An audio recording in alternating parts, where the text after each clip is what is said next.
Welcome back to my channel, the channel where we unlock our potential. And in today's video, we have a huge topic, and that is, what is spirituality? Since I started this channel, I've already had quite a few people that have asked me, what is spirituality? And so hopefully in this video, I can shed a little bit of light about my version of spirituality to help you guys out. Let's get stuck in. What is spirituality? Well, if you had to ask around, you will get a ton of different answers. Every single person has their own idea of what spirituality is. Some might tell you it's about making peace with the universe or connecting with nature, mastering your thoughts and mastering your emotions. I believe they're all right. But it doesn't tell you what spirituality is. If anything, that is the outcomes of spirituality. And so my version of what spirituality is evolving your soul through the non-physical and physical realities. Now that sounds pretty strange, but it's for the purpose of finding out who you really are and what you are capable of. So that is a huge answer, so let's unpack that right now. So if you had a look around through the history that we know of today, you will see that a lot of the civilizations and cultures, traditions, tribes even, have an overwhelming balance between physical and non-physical worlds.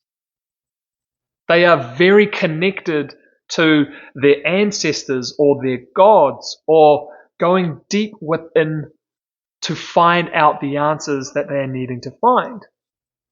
These are very non-physical practices that you can do. But there is a balance between the physical world and the non-physical. And sadly today there is such an imbalance that is happening. We are so driven on the limiting beliefs of the physical world. And that's why we're having so many issues of anxieties and depression and loneliness and just so many things. Because in my view, it's a lack of understanding who you are and what you are capable of.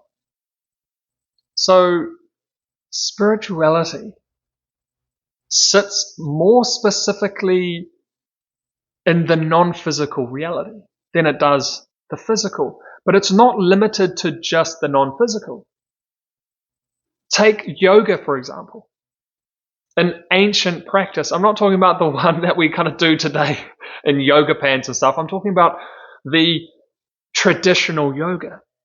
It was to do with the flow of energy. It was breath work. It was awareness. It was focus. It was movement. All to do with flowing of energy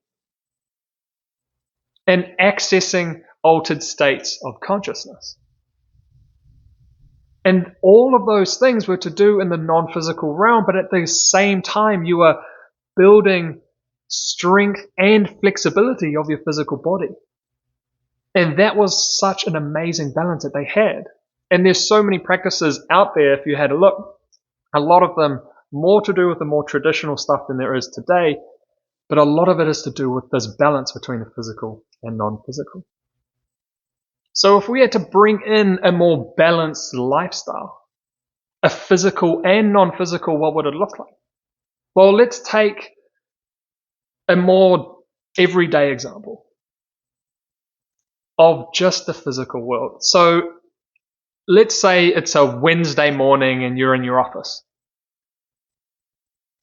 And you start daydreaming about the weekend ahead, about the things that you want to do. Maybe you want to go to the beach.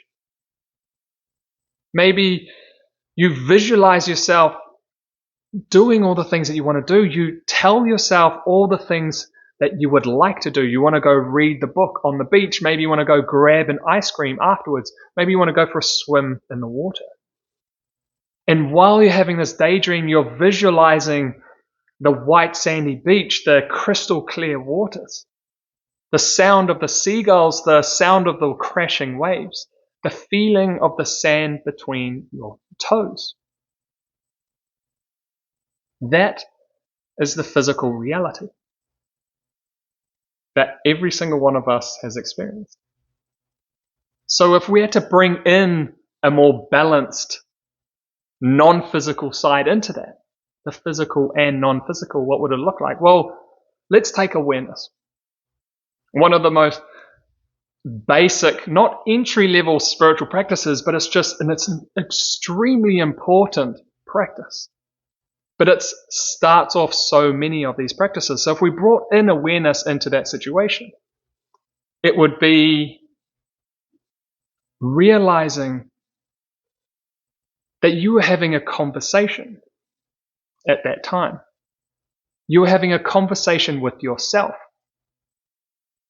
But not only do you become aware of the fact that you are having a conversation, you become aware of the fact that you were speaking words, and those words were in your voice, your own voice. And not only were the words that you were speaking that were in your voice, they were happening without moving your mouth.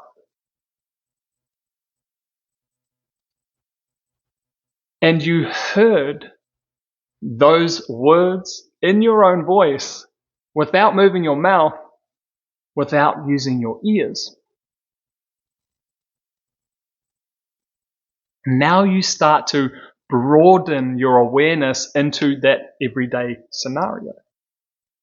The smell of the sea breeze in your daydream, the sight of the white sandy beach and the crystal clear waters, the sound of the crashing of the waves and of the seagulls. You weren't using your eyes, you weren't using your nose and your ears, but you experienced all of those exact same things. And all of which you weren't using your physical body to do any of it. All in the space of about 10 seconds. And that's what starts to happen when you bring a balance of physical and non-physical reality into your life. And of course, yes, you could have just been hearing your mind chattering away. But if it was just you having a conversation with your mind, then who was the one that was aware of the conversation in the first place?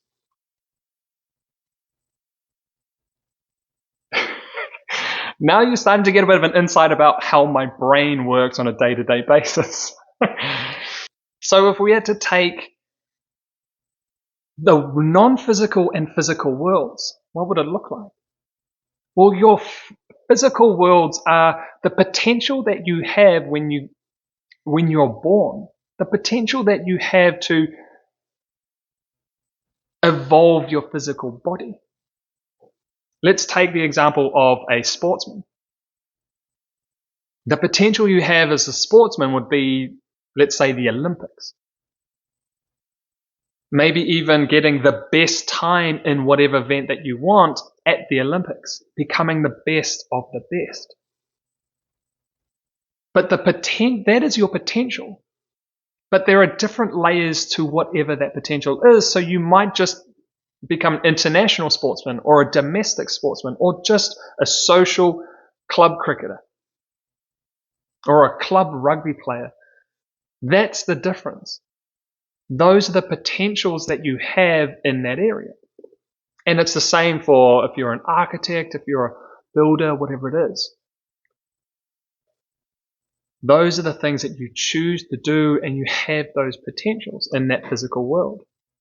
And in the non-physical, it's exactly the same. There are tons of different categories that you can choose as an individual to choose and to walk that path. Maybe it is you just want to meditate. Maybe it is, for the example we just had, was to bring awareness into your life, to sharpen your awareness around your day-to-day reality. Maybe you want to go into the dream state, Instead of remembering one dream a month, maybe you want to start lucid dreaming. Bring more control and more frequent dreams to your life. Those are the potentials that you have in those categories. To conclude, to give an overview of what spirituality is, it is about both the physical and the non-physical realities. It's about exploring both of these realities and evolving your soul. But yes, that could literally just mean existing on a day-to-day basis, and it pretty much does. But it's for the purpose of finding out who you really are and what you are capable of. Or what I like to call unlocking your potential. If you have liked anything in this video, please hit the like button, hit the subscribe button, and I'll see you on the next one.